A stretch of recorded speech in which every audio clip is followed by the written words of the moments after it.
ठाणगाव येथील रयत शिक्षण संस्थेचे पुंजाजी रामजी भोर विद्यालय व डॉक्टर अण्णासाहेब शिंदे कनिष्ठ महाविद्यालयात राजमाता जिजाऊ व स्वामी विवेकानंद यांची जयंती व डॉक्टर अण्णासाहेब शिंदे यांची पुण्यतिथी साजरी करण्यात आली।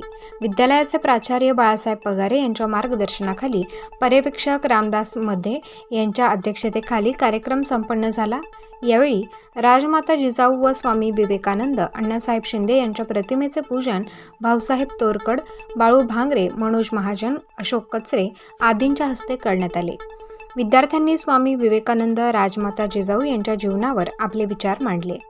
विद्यालयाचे उपशिक्षक अशोक कचरे यांनी राजमाता जिजाऊ, स्वामी विवेकानंद आणि डॉक्टर अण्णासाहेब शिंदे यांचे कार्य विद्यार्थ्यांना सांगितले।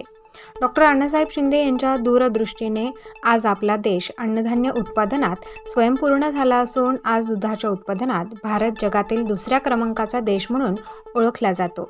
याचे संपूर्ण श्रेय अण्णासाहेब शिंदे यांना जाते असे कचरे यांनी सांगितले। या प्रसंगी सुभाष बेद्रे, अनिल चव्हाण, सचिन ठुबे, विजय वागचौरे, हेमंत कापडनीस, बाबूराव बिन्नर, विठ्ठल भोये, जगदीश ठाकरे, वसंत रेवगडे, कृष्णा भले आदींसह शिक्षक, शिक्षकेतर कर्मचारी उपस्थित होते। कार्यक्रमाचे सूत्रसंचालन अशोक कचरे यांनी केले तर आभार भाऊसाहेब तोरकडे यांनी मानले। स्टार न्यूजसाठी सिन्नरहून ज्ञानेश्वर शिरसाट।